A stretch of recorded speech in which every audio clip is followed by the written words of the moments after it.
Economy of Television panel. I'm Birkinbine. I'll be moderating today. And I'll just draw your attention to the list of presenters. We do have a switch. So Brice Nixon was unable to make it. So instead, we're going to be having Rahman as well, presenting on the past, present, and future of television in Bangladesh. Will commercialization rule? I think what I'll do is just sort of step out of the way and let the presenters introduce themselves, and we'll just go in the order that they're listed on the panel. So beginning with Micky Lee. Thank you, Ben. Great to be back to Oregon again. I graduated from UO 2004, and it's pretty interesting because I moved out to the East Coast, and as you know, the drivers are pretty rude out there. So I find that I don't know how to cross the street because in Boston, everyone is like fighting for your life in the street, and here people actually stop. And I thought, am I crossing or am I not? But anyway, thanks Ben once again, and Janet Wasco just walked in. So I'm just going to say Janet actually told me that Ben is an emergent political economist. And I thought that's great because, I'm kind of submerging. So we complement each other pretty well here. Should political economists study financial television?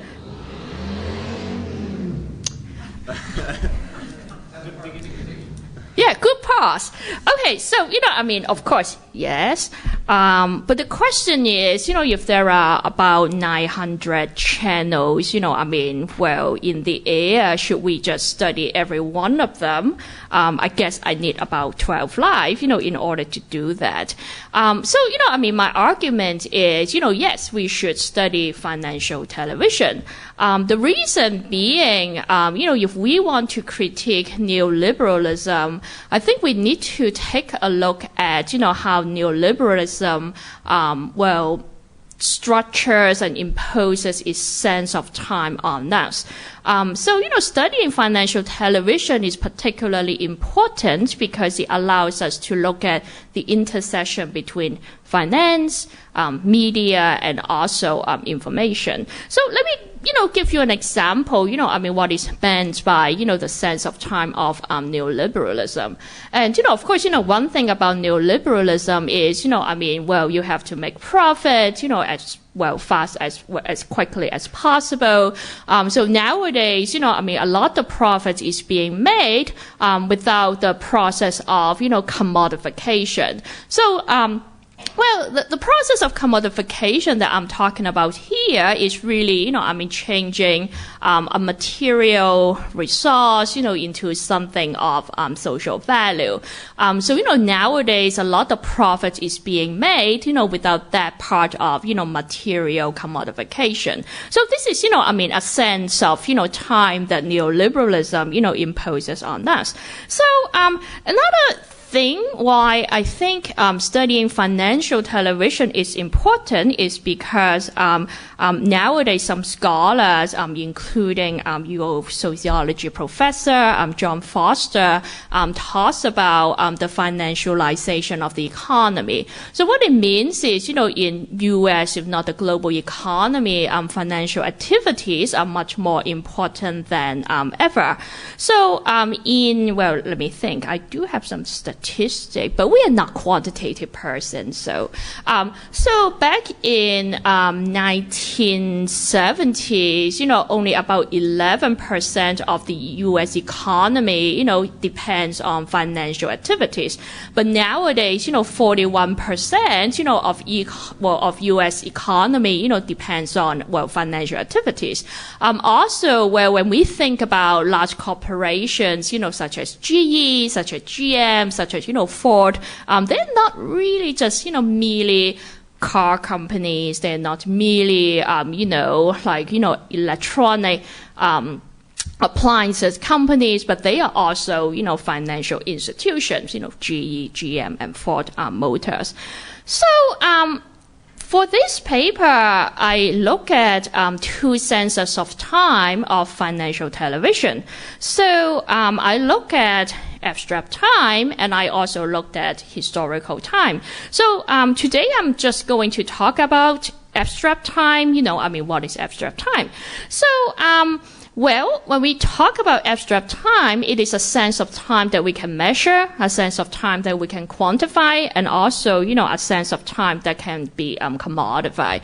So the most basic example is, if you work in a factory, how much you earn depends on, the number of hours that, you work.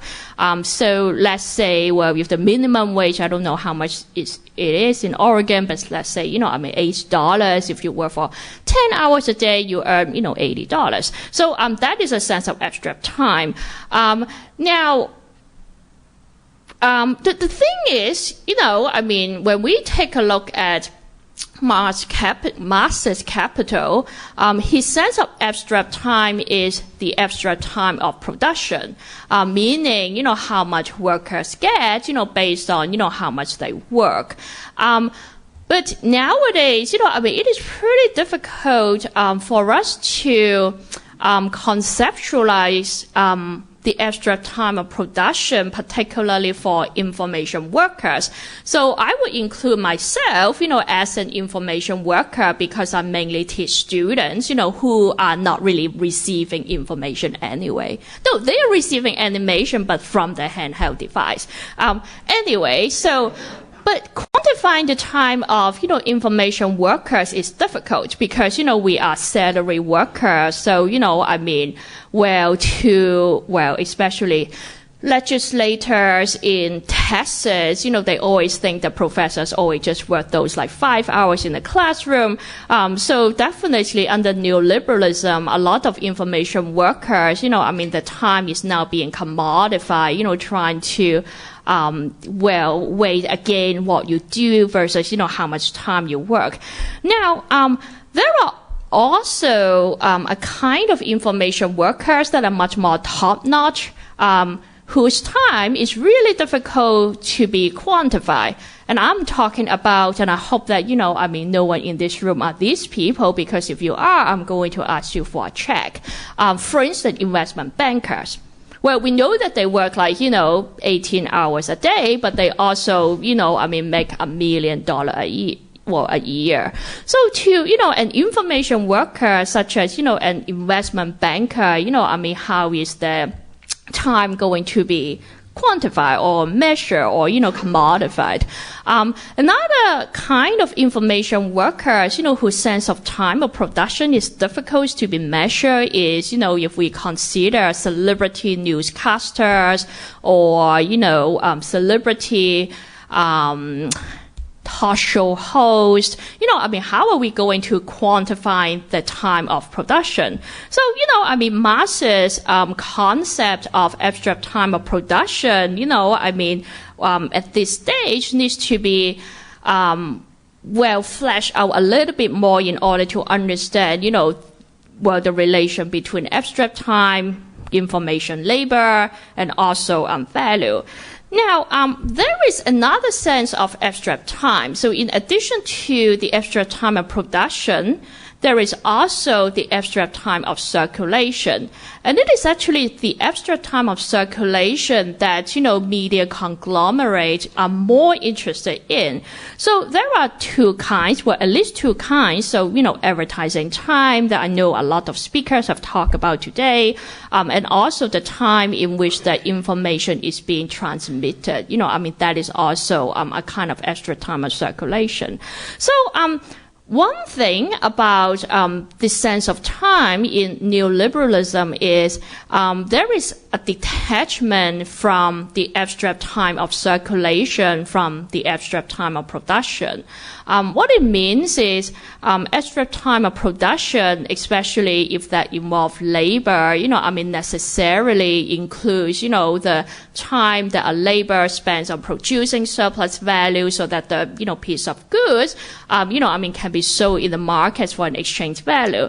Now, television, particularly financial television, doesn't work like this. So to give you an example, CBS launched CNBC back in mid-90s. Bloomberg Television was launched by Bloomberg in early 2000, I think. So, to them, having a new television channel, and by the way, they are like 24-hour, news channel as well. Having a new television channel doesn't mean that they're going to hire extra labor who produce new programming for an extra 24 hours. In fact, they try to keep production costs as low as possible. So there are, different tactics for them to do so. I think some of them, are not really surprising to you. So for instance, their formatting is very repetitive. What it means is if you ever watch financial television for 8 hours straight, you don't even know that there are different programs. It's absolutely amazing because every programs look exactly the same, which is, they take place in the studio. They talk about, financial advice, what is happening in the White House with the ticker tapes, about you and breaking news. So, they have about 10 hours of primetime programming, but, the setting is exactly the same. So this is one way for them to keep the production cost low. However, despite the fact that they try to keep their production cost low, they also have high commercial value. Financial television has very high price tag for advertising time. In fact, CNBC is the second most profitable channel of NBC Universal. So, they emphasize why the advertising spot is so expensive by the affluence of their audience. So, they constantly, have to stress the fact that, their audience is not the middle class American that a lot of network television is trying to target. But they will emphasize that their audience is the top 1%, American. So they will emphasize how rich they are, how large the portfolio is. So that is one way that they try to, have high commercial value for the advertising spot. Another thing, and I'm sure that, a lot of people have talked about at this conference, which is multi-platform delivery, basically, the idea is, you will have content, regardless of whether you get it from your handheld device or you get it from a television set. But the idea of, why the advertising spot is so expensive is because, the content will literally follow that 1% American from the boardroom to, the exchange floor to the bedroom to, I don't know, some other places. Going back to my original point, looking at financial television, I think is important because it allows us to, look at the intersection between time, media, and information. So I think I will stop here to give enough time for my peer presenters. Thank you.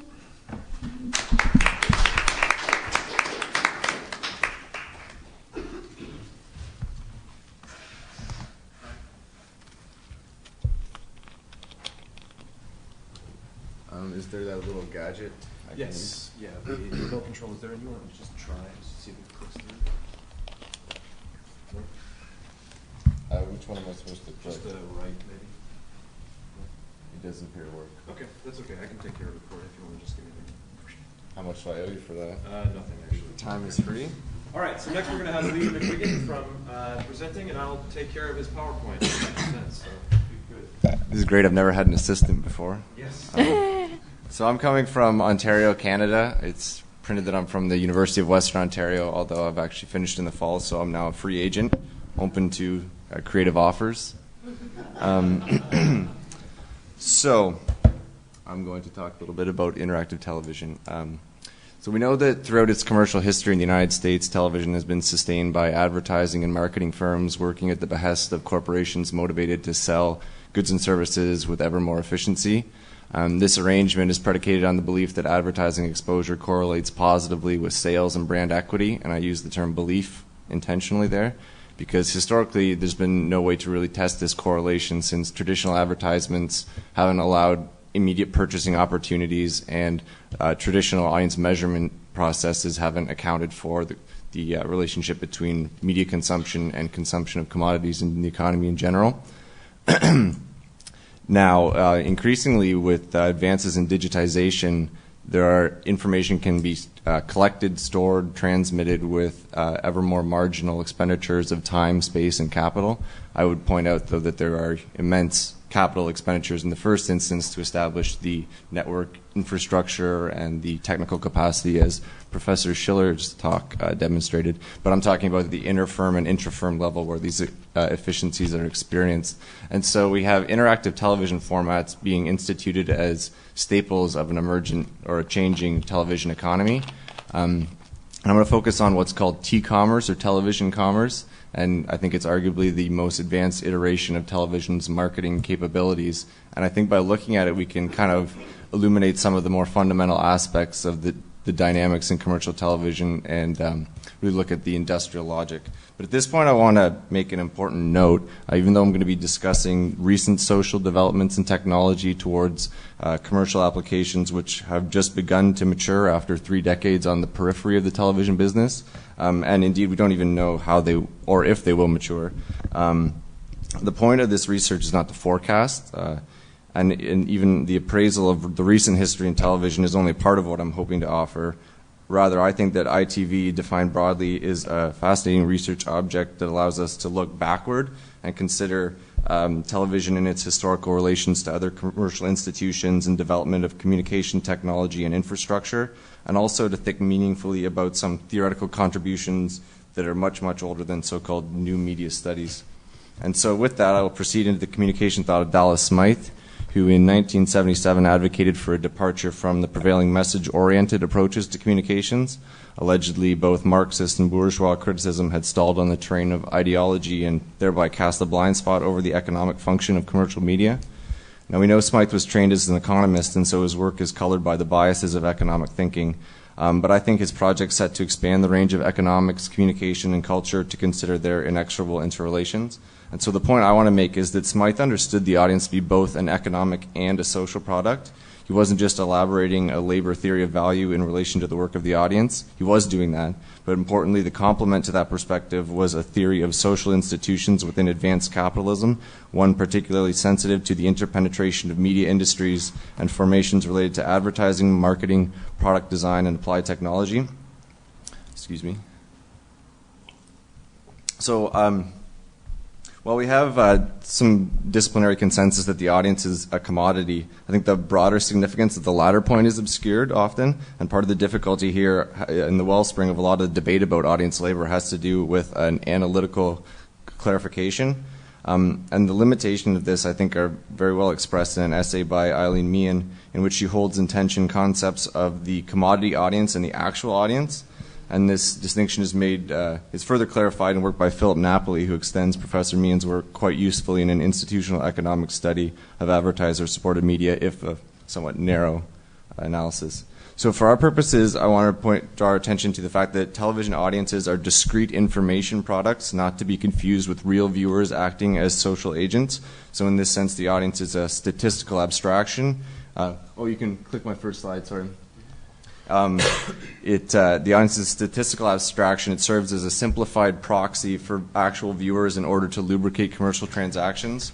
So diverse qualities of individual viewers are aggregated and refined into discrete units of measurement that represent their perceived economic value. And this dimension of the audience commodity is both a product and a structural component of the business relationships in commercial television. At particular junctures, these relationships engender particular ways of defining and evaluating audiences, or what Napoli calls institutionalized audiences, those that become integrated into the economics of media industries. So I would put to you that an institutionalized audience emerges from a dialectic between, on one hand, established ways of conceptualizing audiences and representing their economic value, and on the other hand, the formal mechanisms in place for producing audiences as commodities. So ways of defining audiences are motivated by business exigencies. Advertisers, for example, want to define audiences as converted consumers, whereas networks want to monetize all exposure, not just customers. And then audience evaluation depends on the capabilities and limitations of available technologies and techniques for monitoring viewers. And particular definitions and evaluation processes are enabled and constrained by the relative practicability of instituting them within standardized business routines. So things like legacy workflows and fixed capital investments tend to have conservative influences over the audience manufacturing. So for example, the private capital investment in cable infrastructure between 96 and 2008 was somewhere around $130 billion. So this has a significant influence over how the industry develops going forward. And this is part of the tension that we've talked about in terms of these emerging platforms and the resilience of these entrenched institutions. The industry won't and can't walk away from $30 billion in sunk costs. And I think this is something we can look at in relationship to Canoe Ventures, and that they've been following some costs. And Comcast, for example, continues to invest approximately $5 billion in capital expenditures per year. So that's a significant amount of money that's put into an existing architecture built around their subscriber base. And so firms may exert specific pressures to accelerate or retard change in defense of their financial interests or their entrenched power, that is, their ability to influence institutional norms in service of a competitive advantage. And we've seen this historically in Nielsen, for example, who have used patent protections to bar competitors from the industry. So this is one part of the audience, this sort of constructed information product. But Smythe recognized importantly that the audience is more than an abstraction, and he states this explicitly. So if we accept that his terminology is a little confused, I think we can begin to think about what he was really talking about, which is not just audiences or even viewers, but more importantly, consumers. Smythe's theory is rooted largely in a passage from Marx' Grundrisse, in which Marx explains the dialectical relationship between production and consumption and the imperative for capitalism to produce consumers, so no production without consumption, no consumption without production. And this is vital to the reproduction of capitalist social relations, which is ultimately what Smythe aimed to probe. And Smythe quotes from this passage extensively, both in his Blind Spot article and throughout Dependency Road. And as Smythe explains in the Blind Spot article, advertisers buy the audience and put viewers to work in two ways. One, performing, quote, essential marketing functions for the producers of consumer goods, and, quote, working at the production and reproduction of labor power. And I think it's instructive to look closely at the first chapter in Dependency Road, something often overlooked in critiques of the audience commodity. Smythe writes, quote, audience power for the consciousness industry produces a particular kind of human nature or consciousness, focusing its energies on the consumption of commodities, which Erich Fromm called homo consumens, people who live and work to perpetuate the capitalist system built on the commoditization of life. I should have actually went to my next slide like a minute or two ago. Sorry, I'm not very good at PowerPoint. I was told that this is something people do at these conferences. Sorry. So Smythe goes on to suggest that at this, quote, at the systemic level, people working via audiences to market goods and services to themselves and their consciousness ultimately are the systemic end products. They are produced by the system ready to buy consumer goods and to pay taxes and to work in their alienating jobs in order to continue buying tomorrow. So in essence, Smythe argues that the commercial media produce consumers as commodities manufactured and socialized within commercial institutions. I'll have to go to the next one. This slide's probably not important anyways. So now I want to make a similar distinction to the one I made earlier between audiences and viewers, and in this case regarding actual consumers and consumers as discrete information products. So consumers are profiles or assemblages of data about buying behavior, viewing habits, and other personal characteristics of interest to marketers. They're compiled through surveillance of behaviors in a marketplace that is technologically equipped to capture transaction records in digital formats. This information about consumption-related behaviors can be stored, collated, and circulated almost instantly with very few spatial constraints.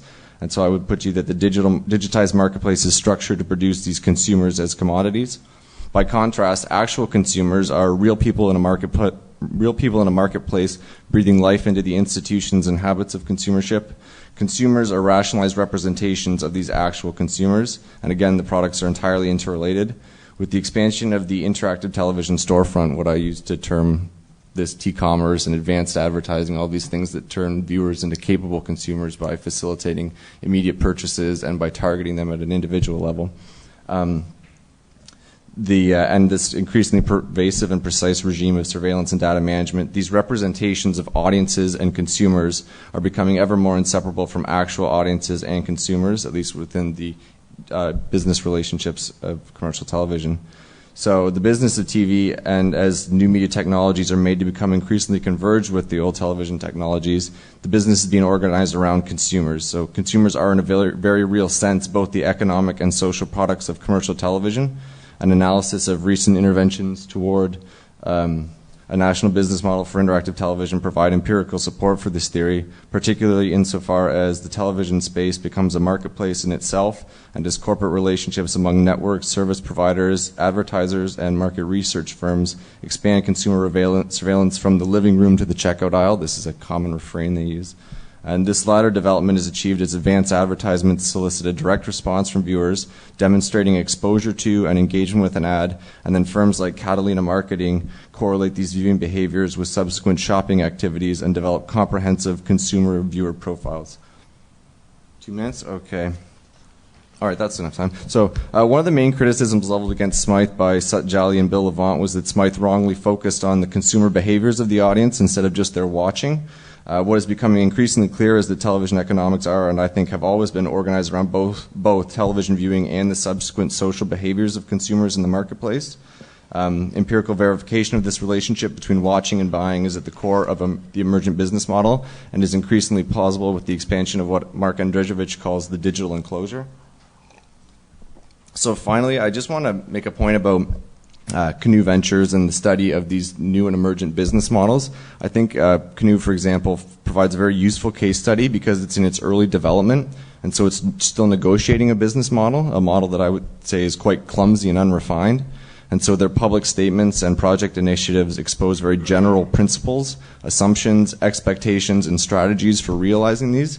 So we can see the commercial logic as it's at work. And I think this is why Smythe's theory is more germane than ever, perhaps, because we're watching the application of a business model that is unabashedly organized around expediting consumption and educating consumers in an electronic marketplace. Smythe announced fire, even if he could have only seen smoke. Thank you.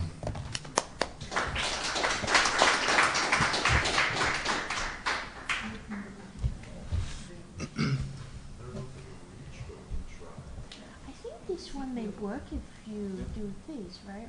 Oh, maybe not. Could you put it in a slideshow mode? Oh, it just doesn't work. Yeah, it still works.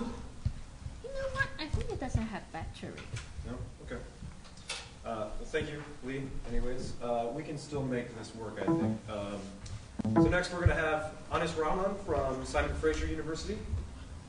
So, you can just see if it works. Do you want a chair? Yep, this does work. Oh, yes. I was wrong.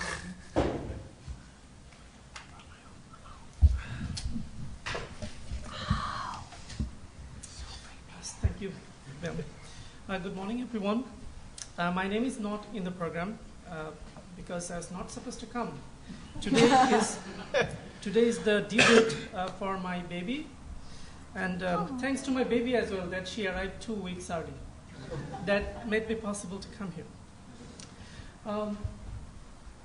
I'm from Vancouver, Simon Fraser University in Canada, and this is a kind of creating ground for my proposal for my PhD thesis, but it will go bigger. You can see here a map, which is needless to mention that you can easily identify two of the world's largest television market, China and India. But as you already know from the title of my paper, I'm going to draw your attention to Bangladesh, an epicenter of a thriving private television system in the South Asia.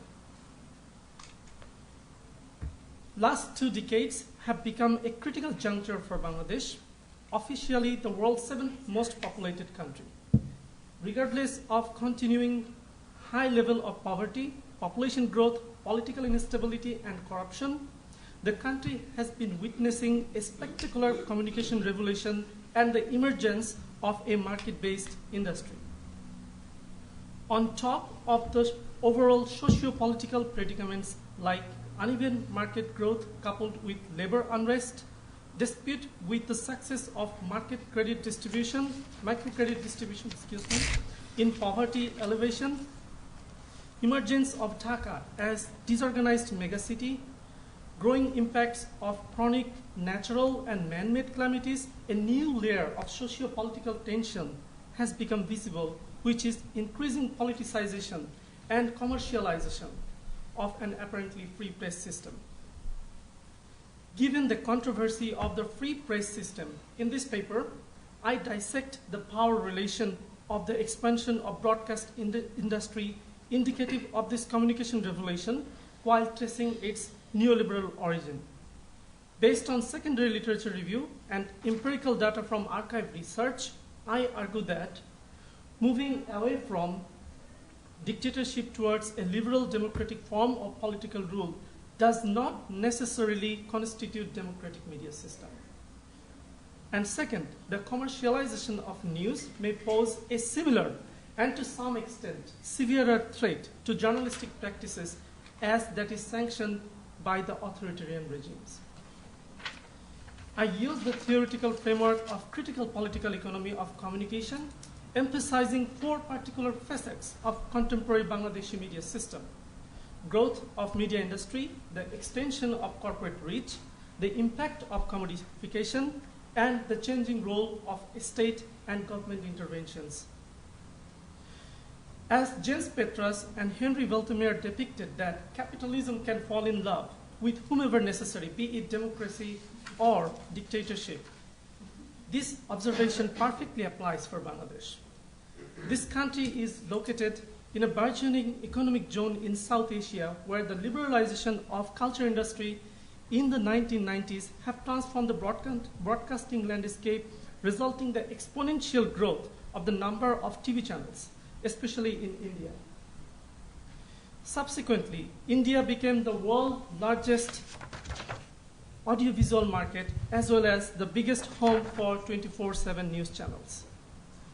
The rise of private television in Bangladesh was partly inspired by the success of Indian broadcasting market and partly by political motivation to counter Indianization of Bangladeshi media. While the geopolitical and socio-economic proximity of India impacts on the origin and the transformation of the culture industries in Bangladesh, Bangladesh has its own political economic roots of a market-driven broadcasting system, which is indeed influenced by Indian journalism but not dominated by India's regional supremacy. This observation supports global capitalism theory, where the state, media, and market are largely driven by the same neoliberal forces that drive contemporary global communication system. Since the inception in 1964, BTV, the only state-owned television, enjoyed a monopoly of broadcasting for 3 decades without any competition. This scenario was changed when, similar to recent Arab uprising, with the spontaneous responses from the mass people, the country has moved away from the dictatorship of the 1990s towards a liberal democratic form of political rule. Since then, government institutions began to act heavily in accordance with the WTO rules in the following decade, thereby preparing the ground for entrance of private TV channels. Consequently, the era of cable television in Bangladesh in the early 1990s was initiated by the world's 2 largest competing transnational televisions, CNN International and Star TV, which is now owned by News Corporation, in collaboration with the state broadcaster BTV. In the context of predominance of foreign satellite TV channels, the government permitted broadcasting private ownership of satellite TV channels in 1997. Consequently, the fundamental architecture of the broadcasting and the advertising industry was fundamentally transformed from a state monopoly to an elite-backed neoliberal restructuring, signaling the consolidation of an intricate field of power. Now, the extension of corporate reach has been from transnational to local and local to transnational, both. As a result of escalating privatization, like many local companies, foreign investors can own the majority share of companies operating centrally in Bangladesh. The enormous spending by telecom giants, transnational wholesale agencies, and some local companies, the advertisement market has doubled in 5 years. It has also influenced an unprecedented expansion of print media and commercial radio system. defying the global recession and what Elihu Kadis premonited in the end of television thesis, the television in Bangladesh has rocketed to 20 over the last 2 decades. I know this number means nothing compared to United States, but the viewership has increased to 108 million. That means a lot of community audience. But none of the TV channels are owned by Rupert Murdoch. The political elites of Bangladesh control the licensing of TV channels in TV channels. This control is strongly defined by national territory and cultural affinity, which is also the base of political capitalism. Not only Bangladesh planned to launch its own communication satellite within a year, Bangladesh boasts a production of 95% of annual broadcasting time and program content by its own capacity. Therefore, it is not very easy for the Time Warner or Rupert Murdoch to own a TV channel in Bangladesh without risking its investment. But there is a safe corridor. India became a parade ground for pan-regional, transnational TV channels marching its way into the local niche markets of South Asia. Powered by its regional supremacy, Indian transnational giant NDTV planned to invest in the 24/7 news channel Independent TV in Bangladesh in collaboration with Beximco, a major media conglomerate in Bangladesh with close ties of the ruling party. Similar to what 3-tier media system described by Robert McChesney, this translocal tier bear multiple significances. First, it shows how local is embedded within transnational. If we look at only transnational TV channels, we miss the broader picture. And if we look at the local TV channels and claim for so-called cultural globalization, again, we miss the details of it. Second, the transnational to local is a non-linear structure that is submerged in an intricate web of dual and tripartite relationship that cannot be simply sustained by center to periphery model of power. And third, the regional superpowers accelerate the pace of integration and accumulation of transnational capital to local tier and feed the surplus back to global capitalistic system. This global circuit of accumulation reinforces the reintegration, horizontal and vertical reintegration of local media system into what Eileen Meehan rightly points out, synergistic oligopoly of the top-tier global media conglomerations. The proliferation of commercialized media system brings aspiration for rating companies like Nielsen Bangladesh that more and more people are exposed to wider option. But wider option to what? The answer is given rightly by Graham Murdoch. Globalization of consumerism serves as a moral ideology for neoliberalization. This is also similar to what Leslie Clare calls culture ideology of consumerism. Neoliberal television treats consumer as commodity, not as citizen. Commodification serves as a structural amnesia that makes us to forget the labor value of audience in the process of watching television. There are 3 known impacts of commodification over news broadcasting journalism in Bangladesh. These are market orientation of news production, depoliticization of public debate, and legitimating the symbolic power by commercialization. And there are many unknown. The discourse produced by the majority TV channels in Bangladesh is highly market-oriented, and the ownership of TV channels are strictly managed and dominated by right-wing political leaders and their ally commercial elites. The impact is unmistakable. For example, among 1,653 reporting assignments of a leading TV channel, 68% were based towards biased towards political and market-driven agenda, where only 16% assignments were related to public good. There are examples right next to Bangladesh that the proliferation of news channels in India rendered TV media to shift from a serious to more infotainment news agenda-driven. A very similar process is now taking place in Bangladesh. And it also legitimized the symbolic power by commercialization.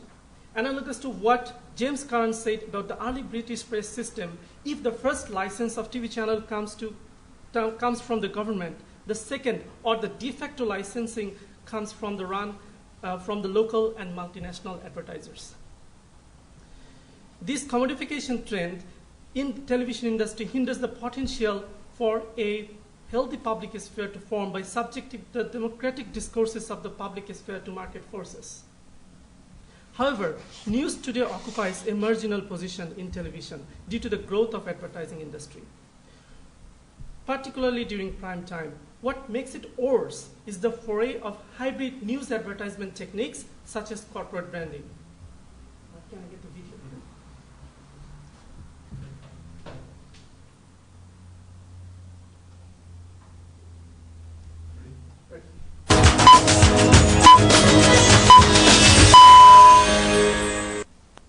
This is the beginning of the news. You can see this is the logo of ATN Bangla on the right top corner. But what is dominating the majority of the whole screen is National Bank Limited. It's a countdown of the news is coming. The logo of the bank sponsor is definitely bigger than the logo of the television itself. Please play.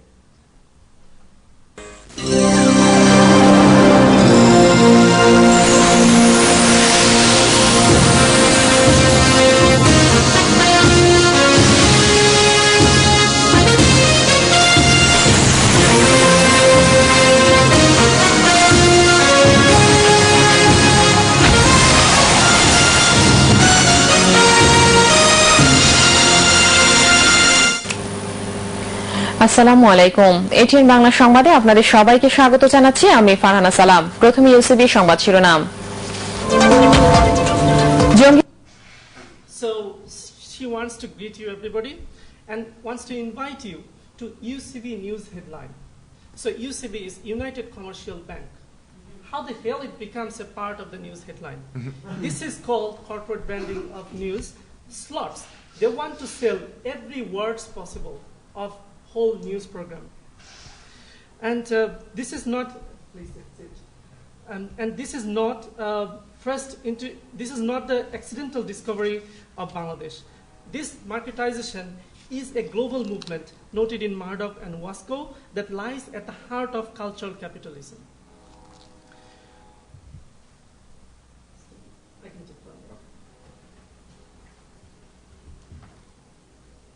Yes. And this is not only in ATN Bangla. It was introduced by ATN Bangla in 1997, now adopted in more or less all TV channels. In most of the cases, the logo of corporate brander sponsor appear bigger than the logo of the host TV channel itself. Thus, the whole period of 30 to 45-minute news slots become a subtle continuum of embedding advertisers' symbolic dominance, what Bourdieu says, over the journalistic field. And there are more examples like mega joint adventures, which is to produce programs in jointly with advertisers, like NTV Close-Up Singer Talent Hunt, Lux channelized superstar competition. For two reasons, these hybrid commercialist trends are detrimental to whatever potential the public sphere may have for TV reporting. First, such mega ventures often influence journalists to cover advertising in camouflage of news. And second, it encourages editors to filter the selection and production of news in favor of the market elites. The trend is similar to the propagandist commercial media system in China, as described by Yu Zhao, where the news is produced under the table inside the red envelopes. Consequently, there is almost no investigative reporting against corruption of corporations that sponsors the TV news that may increase the risk of losing a premium advertiser or might challenge the ideological basis of privatization. Thus, this is the present of television in Bangladesh, a market-oriented journalism is underway that promotes consumerism as the highest democratic ideal rather than critical engagement through the public debate. And now the last part, the changing role of the state and government intervention. You can see we have all sorts of assortment of government system, democratic, authoritarian, liberal, neoliberal, and it has significant relation with the form and type of television from state-owned, cable, private, and transnational. Thanks especially to Alexander Graham Bell for the discovery of telephone, this machine serves both for the dictatorial and democratic regimes. While being located in geopolitically highly volatile region, Bangladesh has a history of enduring political intolerance which shatters press freedom. The way a state intends to control the private TV channel is, firstly, by selective approval of licensing to the allies of the Member of Parliaments, the ministers and influential member of the party presidium, and secondly, by setting example of coercive suspension of derailed TV channels that were approved by the previous government for the political rivalry. And this practice of chronic suspension of TV channels, mainly driven by political rivalry and corruption, has become perilous for journalistic sustainability. And I should not take more time. I'm in my last slide. Conclusion. The past of television in Bangladesh. The authoritarian, dictatorial, democratic, and neoliberal transformation of communication created the ground for symbiosis of political capitalism and market capitalism. The result of this symbiosis is the advent of cultural capitalism in the post-colonial economies. And the present translocalized commodification of TV program is providing legitimation of symbolic and manifestation of the market elites in collaboration with the political rulers, which is symptomatic of integration of local media to the global capitalism. And the future, if this trajectory continues, the future is commercialization of news and programs will continue to impede the latent formation of television-mediated public sphere unless alternative media become dominant. And that's all. Thank you, everyone.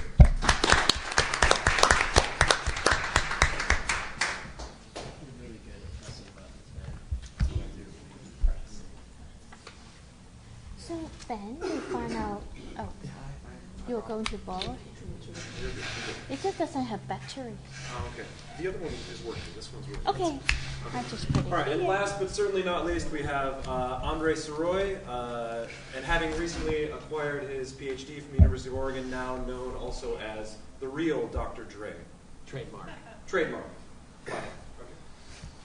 Thank you for the introduction. I'm very happy to be here this morning. It's pretty rare that I get a chance to present to an audience of academics a couple topics that I'm very interested in, DJing and liquor. And so this morning I want to present you with a new trend in programming and corporate exploitation, I guess, and interspersed with some critical thought nuggets for you guys. And before I start this off, I want to let everybody in the studio audience know that,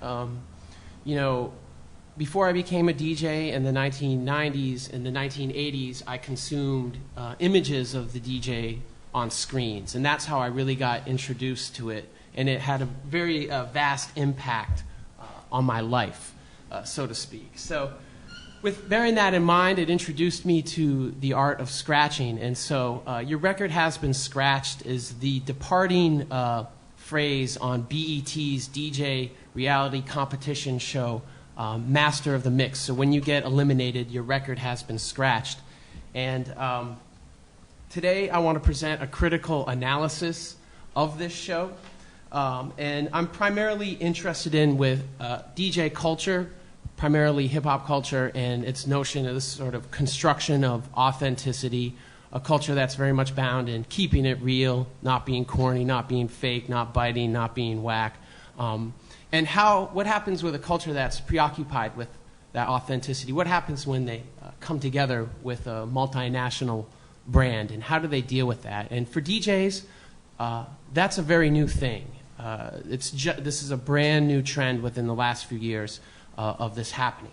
And Master of the Mix is a case in point of that. So I'm primarily interested in how intellectual property and intellectual property rights dictate the representation of the DJ's reality on this program, Master of the Mix, as well as how subcultures are colonized and co-opted by multinational brands.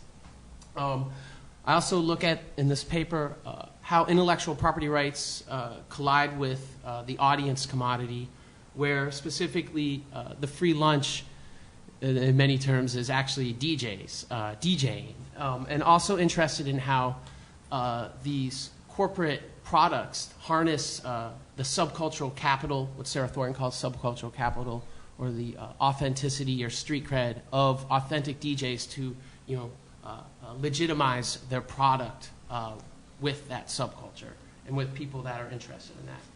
So what did I do? How did I get to this point? Well, I watched 2 seasons of the program, more than I would like to. I also immersed myself in the social media engagement, and I talked to several of the people who consulted on the show, and as well as Portland's own DJ Wicked, who was a contestant in season 2, which just ended a month or 2 ago. And he wanted to be here, but can't.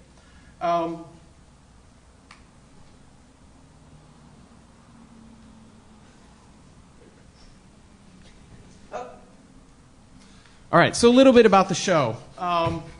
7 to 10 DJs battle it out to be crowned Smirnoff's next master of the mix. It is billed as the world's only true, and this is in quotes, the world's only true DJ competition, brought to you by the world's best-selling brand of vodka, Smirnoff. Okay. The winner of the show gets $250,000, and they become essentially the brand ambassador for Smirnoff at all their DJ gigs and nightlife parties for the next year. Essentially the LeBron James of cheap vodka.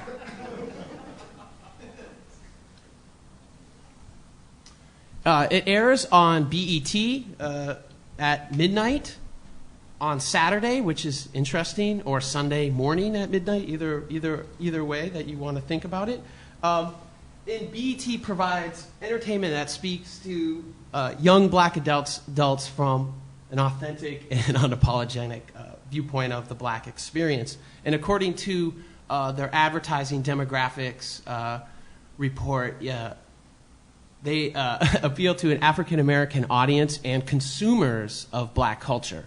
And their audience commodity is primarily made up of 40-year-old women. 60% of the eyeballs they attract are female with an average age of 40 years old. And BET is part of the Viacom empire, $15 billion entertainment corporation.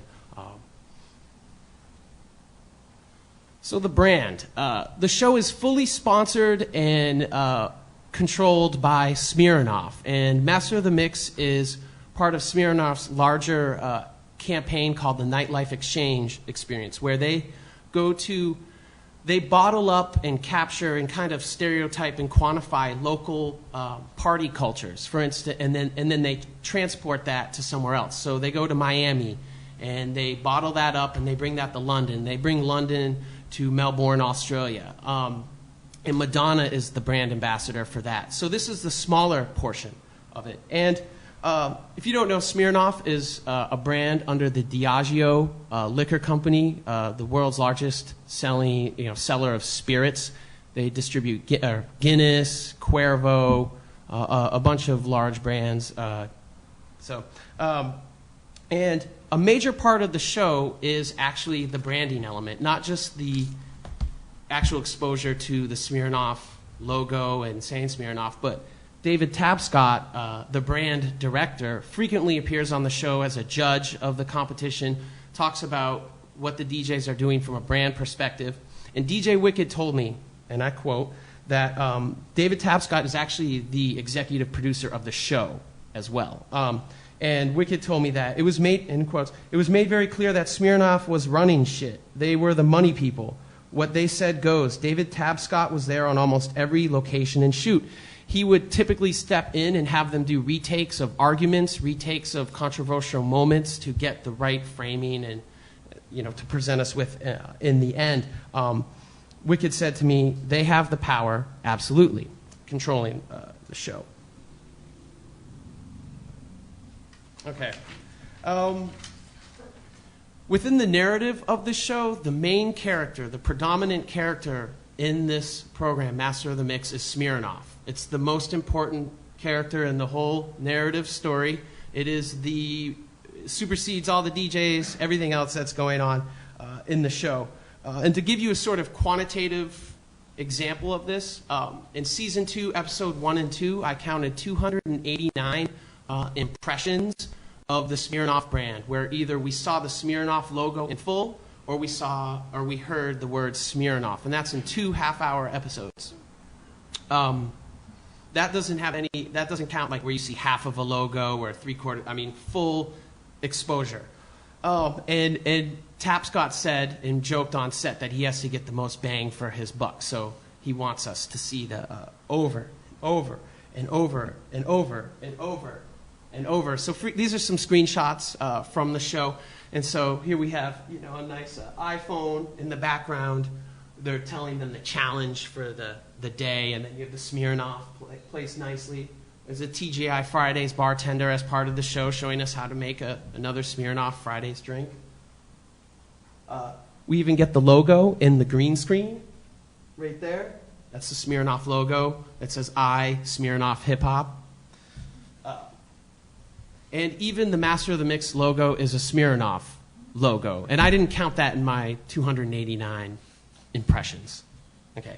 The only brands that exist in this show is Smirnoff and its corporate friends, such as Apple, who gives away products on the show, and Monster Cable's Beats by Dre headphones, which most of the DJs wear, and they're also given away on the show.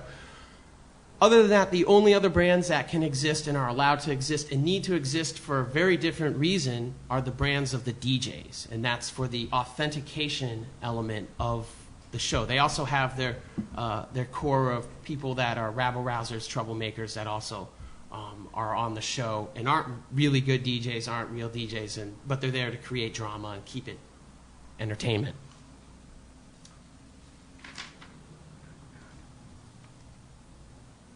So, the iconography of the show is very similar to Smirnoff advertising iconography. Here's a still shot of the show's host enjoying a Smirnoff ice beverage. It's very good, Just Blaze. Here's one of the judges, Amber Rose, who's not an actual DJ, but she represents the party goer of the judges, which is interesting, enjoying a Smirnoff ice.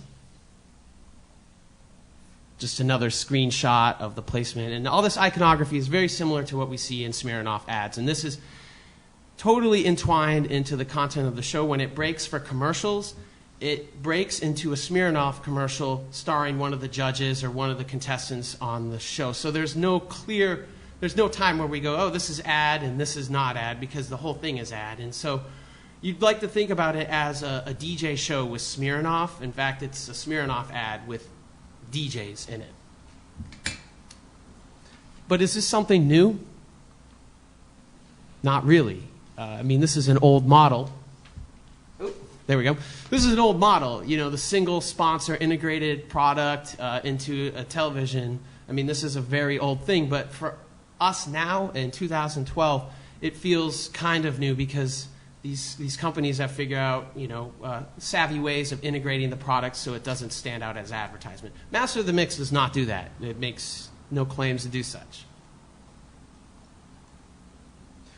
One other way that intellectual property rights manifest as antagonistic or contradictory in this show is that typically DJs have, the catalogs of any record label at their hands. They can manipulate any type of music they want to rock a party or do whatever. In this show, you are limited to 100 pre-licensed songs. And DJ Wicked told me that this is particularly constraining creatively and ultimately in the competition. He says, that the clearance dictates the performance. It's disappointing if you have the mindset that you're going to get on TV and represent what you do, what you're known for playing, and then you get there and they're like, nah, you have to play these songs we want you to play. It was very limiting, The show uses authentic DJs that other DJs respect and idolize, myself including, as means of authenticating the show. Sometimes they appear as random characters. They also come on as judges and guest judges. And there's a screenshot of DJ Wicked. And they also come on as contestants in the show as a means of authenticating what's a plastic advertisement for Smirnoff. So these brands and corporations are dictating many of our DJ experiences as DJs and as consumers of DJs. The realities of DJs they're starting to dictate, the hyper realities, and the representations and presentations of these realities to audience members. And this is very new. This has not been going on. This is a very new thing. So what? Who cares? I do. But we have things like Red Bull, who is sponsoring their own DJ competitions and fully integrated. And watch out for Red Bull. They are stepping on every little subcultural like movement, and they have media companies that are capturing it and selling it. They're really into that stuff. McDonald's is signing $10,000 checks to the winners of their McDonald's flavor battles, where you DJ out of a Big Mac versus a double quarter pounder with cheese.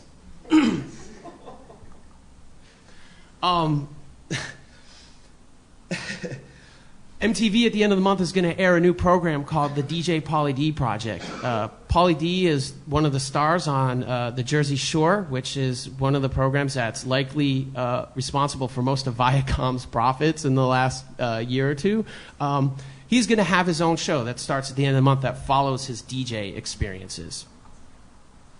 This guy, Simon Cowell, has announced that he is going to start a DJ competition show, much like America's Got Talent, American Idol, the X Factor.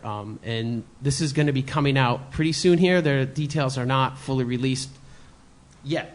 So I kind of just want to leave with this. As DJ culture becomes more represented and engages more with large corporations, we should look at how these cultures that are founded on the manipulation of intellectual properties, how they become constrained by intellectual property rights that these corporations hold them to. And what does this mean for the audience? And will these representations of DJing, if we refer to my little opening statement, will these representations impact the future of DJing? And how will brands help to further shape these realities? If Simon Cowell's involved, watch out. And the last question is, does this work? Does Master of the Mix sell Smirnoff? Now, I'm sure you all are thirsting for some Smirnoff. And I say this totally objectively. I would have thought coming into this, no. But having watched, 16 episodes 4, 5, 6, 7 times, I tricked you today. This is not water. I was going to I'm now addicted to Smirnoff. So thank you, and I'll be pouring these later.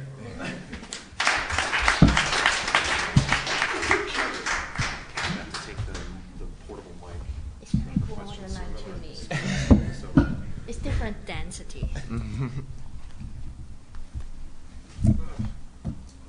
right, very good. So I think we're going to have some time, about 10 minutes for questions, if anybody has questions.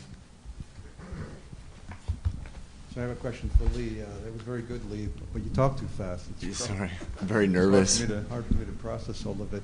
But no, I think you're quite right that Dallas Smythe really opened the door to thinking about the audience as commodity. I wonder if you've given any thought to expanding it beyond the TV audience into the larger, venue of crowdsourcing and the commodification of labor itself, the transformations of audiences as forms of labor, and a whole range of socially networked institutions and marketing, promotion, and so on. Yeah, absolutely.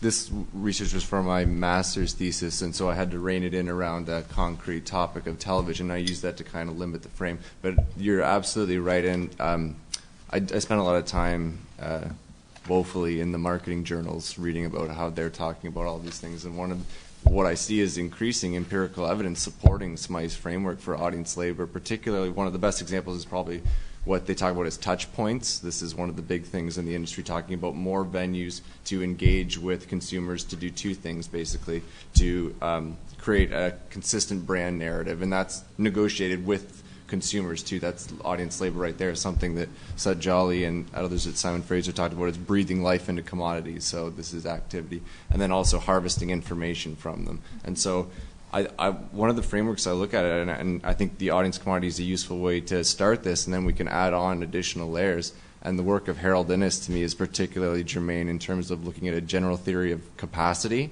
So I look at these as investments in the productive capacity of advertiser-supported media in terms of generating more opportunities to create an audience and more valuable audiences by equipping them with the purchase capability. I think that's kind of one of the broad contributions of Smythe that's not really talked about, is that he was talking not only about the means of production, but the means of consumption, giving people access to marketplace institutions and structures that allow them to realize their consumership in real practice. And so one of the important things to look at is this is a sociological institution that embodies a dialectic of ways of thinking about consumption, imagining what's possible and so forth, and then the concrete structures that allow that to be realized in practice in the economy in general, in the lives of individuals and so forth. Thanks for your question. Yeah, it could be extended into the concept of prosumer. Oh, absolutely. And there's useful literature on that already. Edward Colmore at the University of Western Ontario, a mentor of mine, has done that as well. Christian Fuchsen in Sweden. Yeah, there's some great work going on in terms of the prosumer commodity, they call it.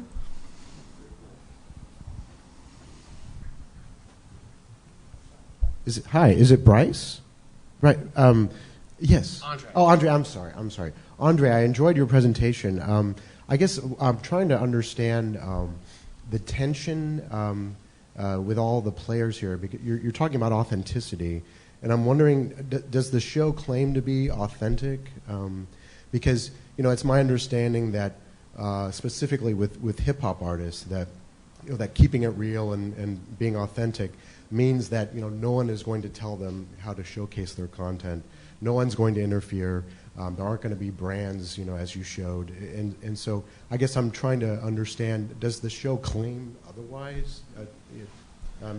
Well, it bills itself as the only real, the words realest, largest, DJ competition. Okay. So, it makes some claims to that, and I think that it's more implicit than explicit. I think just having some of these people come on the show, for instance, DJ Wicked, the guy I talked to, he is, hands down one of those people that, like you talked about, it totally is about keeping it real. He's a vinyl purist. In the age of digital DJ and digital technology, he still used vinyl, and that was one of his flaws in the show, because he had to bring records from that list.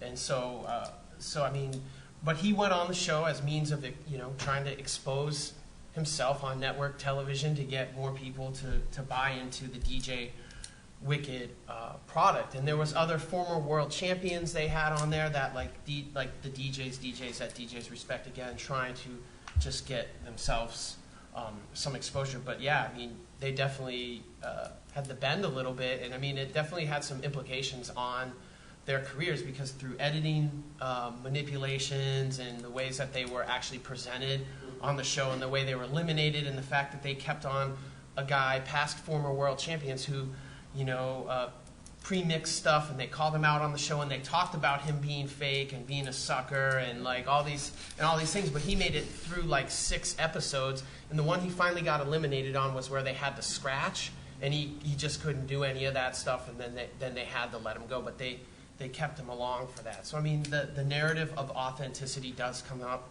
primarily related to, I use vinyl, it's about vinyl, because the winner actually is an all vinyl DJ this season. So I guess I just missed that, and so the presentation might be of some benefit if you highlighted that a little bit more, the authenticity claims.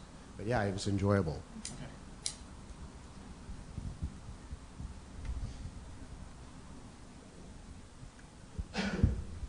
My question is for you, Anis. I was very interested in some of the things you had to say about, particularly because it resonates with the rhetoric of the area I came from. As much as we complain about the dominance of corporate mainstream media in this country particularly, I think there is at least some room for independent voices and public service broadcasting, because there are probably the resources, the political will to some degree, the rule of law, and all that kind of protect independent voices. But with developing countries, third world countries, it's either authoritarian model whereby the media almost completely services the political elites or a newly baptized, neoliberal baptism of certain country servicing the economic elite, if you will. So where do you see the independent voices coming in third world countries, and is there a chance at all for grassroots communication? That's a pretty big question for me to answer, but I'll dare. Actually, I portrayed one side of a production process where the market orientation seems to be predominated and prominent. What is not, I haven't got enough time to portray here, is the struggle of journalists within the market-oriented system for putting their own voice.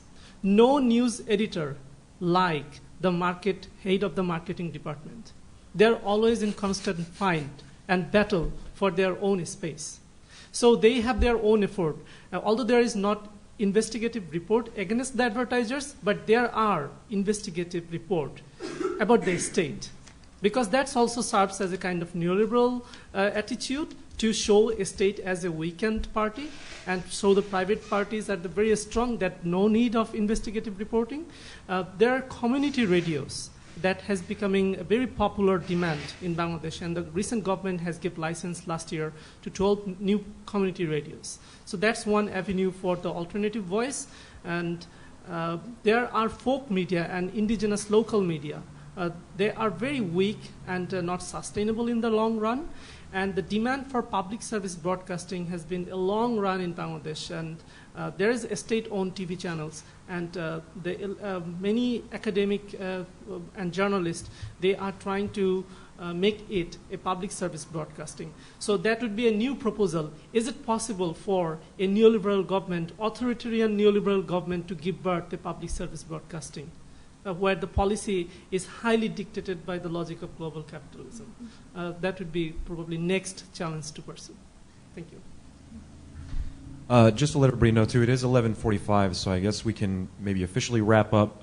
But please join me, I guess, in congratulating the panel again on very nice presentations.